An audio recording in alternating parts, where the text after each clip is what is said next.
Yeah, I would be out there like in the bars or at the store or at the restaurant, and I would have my son with me, and all these grown-ups would always say, "Wait, what's up, Alex?" You know, it made me feel proud because when I was a kid, I grew up with nothing but old dudes. Like I never hung around with kids my age, and like he he's doing the same thing, because you know, older people they have cars and they have money and shit. They have girls. That's what I grew up off of. I grew up off of that shit and that mind mentality. And he's the same way. But I would always get jealous, dude. Like, cause people would always like grown men or grown ladies too. Hey, Alex. And Alex would always say, "This is my dad." They'd be like, "Oh, well, can we pay for y'all's food?" I'd be like, "No, I pay for my own food." Thank you, though. They're like, "No, come on, we'll go. I want to pay for your food." And I would tell them no. Well, whenever it comes time for us to pay our ticket, it was already been paid for by the following. I always thought that was cool. I would always tell Alex, "What's up with them, dude? Like, what's their deal?" I remember this one time he goes, "Oh, his brother and sister, that dude's son and daughter, they were walking home and there was like these, like about four black kids. They were fucking like bullying the shit out of him. And my son just shows up out of nowhere, dude, and gets it with all four of them." And the dad was watching. The dad was watching. He didn't know that the dad was watching. The dad rolled up too. But he was watching his kids get bullied. And, thank God that Alex showed up because, it wouldn't have ended well for them kids if Alex hadn't showed up. Because, the dad probably would have went fucking hard, like 10 times hard, on that shit. But yeah, this dude, he's like one of a kind. He used to bully the fuck out of my friends. And it would be funny, dude, because they would say, "Well, he's just a little kid." I'm like, "Yeah, all right. If he's a little kid, then fucking do what you gotta do." I would give him permission. It'd be funny. This dude that I taught how to fight, his name, I call him White Boy John. He was getting bullied on the roof all the time. So I told him, "Man, dude, like, stand up for yourself. You want me to teach you how to fight?" And he said, "Yeah." I said, "All right, well, come to my house on Friday after work." "Oh, yeah, hell yeah. What are we going to do? Run, push-ups?" I said, "Just come over to the house, man." And I taught this dude how to fight. You know how I taught him how to fight? By letting him actually get into fights. The first fight that he ever got into was with my son, Arthur. And this dude's in his 20s. He's a pretty strong white boy. I told my son, "Hey, man, I want you to fight this white boy for me. He's getting bullied at work. I'm like, when I say go, I want you to hit him in his throat as hard as you fucking can." I'm like, "Don't worry, dude. Nothing bad's gonna happen to you. I wouldn't let nothing bad happen to you." He's scared. Well, I'll never forget. He goes, "Yeah, but he's white." I don't know why he was afraid of the white boy, but he was. And I said, "Go, John." He was taking it all light. As soon as I said go, my son was so scared, popped him right in his fucking throat as hard as he could, dude. And he fell straight to the ground and couldn't breathe for a while. And that was lesson number one. Like they say in the movies, always expect the unexpected. That was expect the unexpected. Just because he's a kid doesn't mean shit.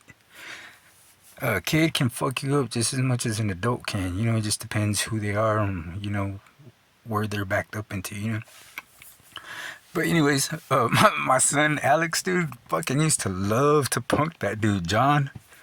He would fucking punk him, dude, anytime John would come to my house and fucking get drunk. And he was always welcomed at my house. He was like homeless, dude. He wasn't homeless. He had no parents. But he's out here doing what he's got to do. And he would fucking get drunk and crash out, dude, and my son would go pocket check his ass. One time he showed up to my house with a shoebox full of Yu-Gi-Oh cards. And I thought that was lame. I don't fuck around with nothing like that, But he does. He came with the PlayStation Portable, a couple of games, a knife, some money. And he made the mistake of falling asleep. My son took all that shit, dude. In the morning, he woke up. He was fucking like, he was all fucking pocket checked. He goes, man, somebody took all my shit. He goes, I know it was Alex.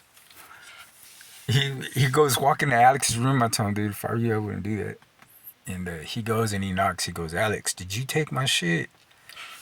Alex like, get the fuck out of my room. It was funny, dude. He got out the room and he's standing at the door. Come on, Alex. Like, can I have my shit back? Alex is like, nah. He goes, when do you get paid? On Friday? He goes, yeah. He goes, well, give me $100 and I give you all your shit back. And he had no choice, dude. Like John tried to ask me to get in, but I will never go against my kids, right or wrong. I don't give a fuck if they're right or wrong. You know, I won't ever do that for anybody. You know, I do it for my wife only, and that's about it. Cause you gotta have an understanding. You know, anybody else is off the table or whatever, however you say it. But you know, like it'd be funny, dude. He was like a bully to like grown men because I used to make him fight grown men all the time. Cause that's why he was such a badass, dude. I would fucking lie. One time, it was me and all my kids. I have like 6 kids. We're all boys. We're all guys. I told Alex, you think you can make all of us bleed if we just stand here? You pop us all in the nose one time, dude. At that time, which people respecting me, they would fucking listen to me all the time, dude. Like. I told everybody, hey, I want all of y'all to stand in line and my son's gonna pop every one of us one time and see who bleeds. He says he could bleed us all. It's fucking funny, dude. There's like about 6 of us all fucking with bloody noses, blood all over our shirts. He went down the line and popped every one of us. Pat, pat, pat, pat. I just had a lot of respect for that dude, man. He was all don't get me wrong, he wasn't a bully or nothing like that. He liked to bully people who thought they were tough. If you think you're tough, you're gonna pay for that, you know. But kids and weak people, nah. Dude, one time, like I liked this girl that he wasn't with her. She wanted to be with him. She walked like a seal or like a penguin, and there was these 2 black kids like walking behind her, and they were mimicking her. And my son grabs him and fucking slams him against the wall and pops him in the mouth each. Like, and she doesn't know it, but like she was in love with him, dude, and I was like in love with her. But I was in love with her in a different way. I was in love with her like for him, you know. But you know, he didn't want to be with. Dude, when he was 13, he had like a 22-year-old girlfriend. They would always break him off cash, fucking just spoil the fuck out of him, dude. You know, that's from like me and my brother Gilbert. Always like, you know, anytime that my kids would be around like older women, I would always ask them older women, like my homegirls, I would say, hey, my kids are gonna come in, you know, think you could do me a favor and like harass them. And that's how they're not afraid of pussy, that's for sure, you know. Both of them have fucking girls older than they are, but you know, that's how that came about. Like I used to always tell my girls, my kids, they see my girls. Like, you know, even though I was with their mom or wasn't with their mom, whatever, you know, I always had girls. Like, oh, I remember one time,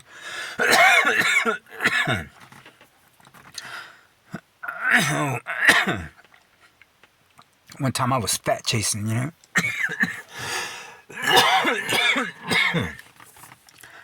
But her dad owned the second floor of the Covenant Hospital in Lubbock. Her dad owned the whole second floor. Her name is Keely. And she came to my house and it had snowed or some shit. And she cut across my yard, dude. And she fucking like slipped in the grass and made like a huge ditch with her foot when she fell down. Now she's covered in mud. She's so embarrassed she gets in her car and takes off. And my kids are like, damn, Dad, that's a big bitch. I'm like, yeah, I know. But she's cool. They started calling me a fat chaser after that. But I didn't care. You know, she was cool. I don't look at girls for their looks and shit. I like what's on the inside, you know? If you're a cool girl, then...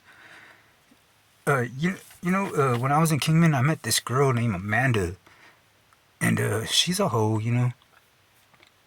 Uh, I think she's like deaf, so she can't talk right. But that's what made me love her, dude. Like I loved her because she couldn't talk right. You know, I feel like you know, the if anybody disrespected her, like I wouldn't let that happen. You know, it just showed her how much that I liked her, and she was real cool. Shit, she stayed the night with me a couple of days, and that was about it. Then she brought me to her house like on our third day. She brought me to her house, and as I was walking away from the house, her mom walks up. Where's my daughter? She takes off fucking hauling ass inside the house, dude. Like I did something wrong. I fucking get in the car and I take off, dude, because she looked like she was about to call the cops. But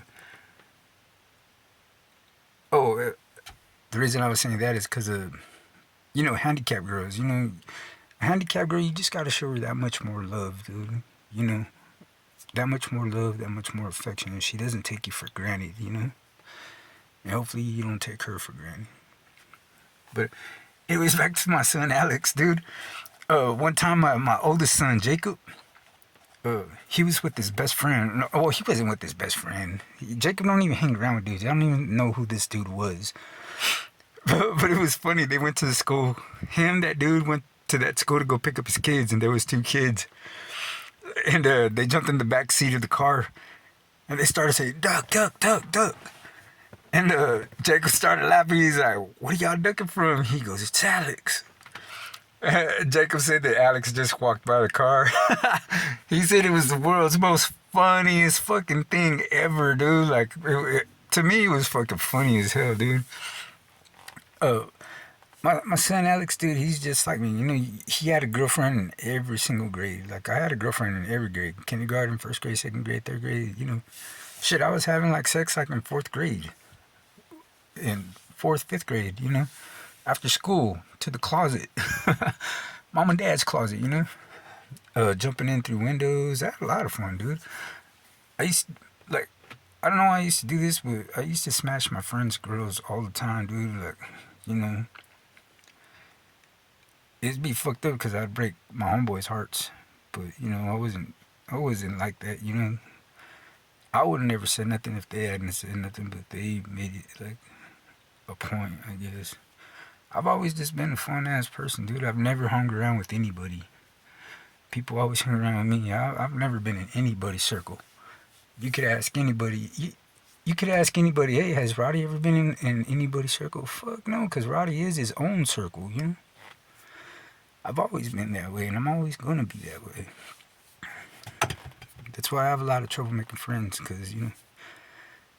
But it's tight, because everything always comes natural, you know? But I don't think it'll come natural over here, because we're over here in fucking San Antonio and shit. Like, I don't fucking know anybody in this bitch.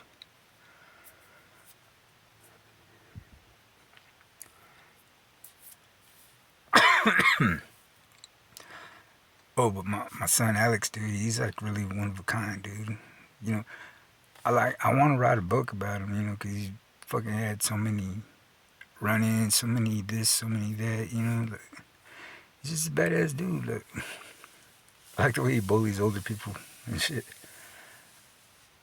But I like hearing stories about him. I like hearing Joseph. My son Joseph, I like when he tells stories about him.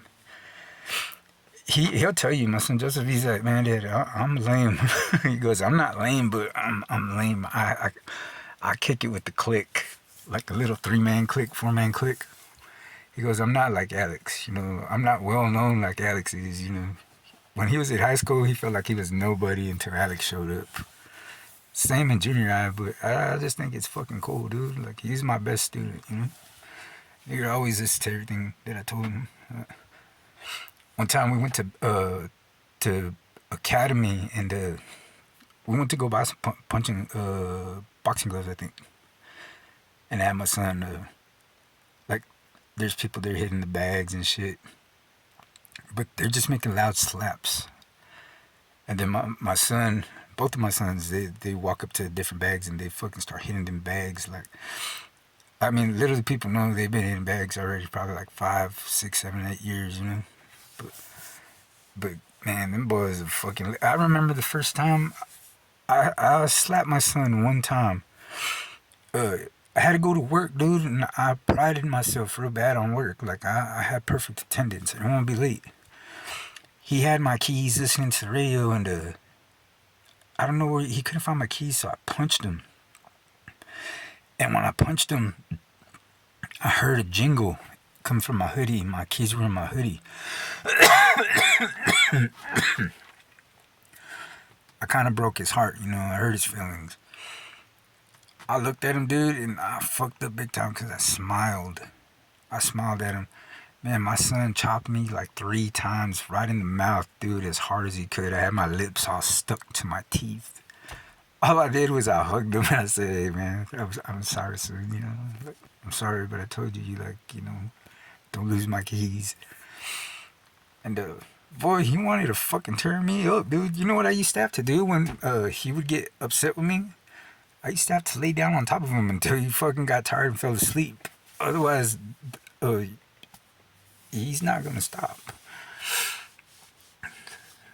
But he's doing real good, dude. He's got a family and shit. He's got a fucking shitload of money, way more than money than I do or ever had, you know. So there's my son Joseph. Like my son Joseph, like that dude's fucking. He's fucking. Man, dude, he's one of a kind too. Man, that, that dude's fucking funny.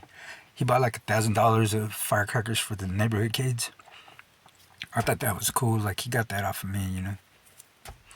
Like I have all these kids, but none of them are really my kids. You know, just kids that I raised up in the neighborhood because they didn't have no dads. You know, they barely had mom. You know, mom's always got to be at work. You know, but it was a privilege. You know, you wouldn't even believe the fucking favoritism that I used to get or the power that I had. You know, I never, I never had to go looking for a girl. A girl always came to me. It'd be funny. They would bring girls to me like, "Hey, this is my cousin Red right here." You know, it'd be funny. They'd fucking, "Hey, this is my cousin Red." Fucking turn on the radio, like put on like a like slow love song and close the door behind them. That would be some funny ass shit, dude. They would all go home without their shoes. Cause I don't know why I do that, but that shit would be fucking funny. Just going off about nothing. I don't even know what the fuck I was talking about anymore. Man, I was lifting weights yesterday, dude, and my body is fucking hurting, dude. I'm one of them persons that I can't really lift weights because my body stretches out really fucking bad. That muscle memory, it kicks in. You know, I have a bad motherfucking body, dude. Once I start working out, I can see it in the mirror how much bigger I've grown. I've only worked out for one day, but my body hurts like really, really, really fucking bad. Like really bad. I don't even want to get out of the car and go inside. But I got to. I think I'm getting sick or some shit. Alright. Excuse me.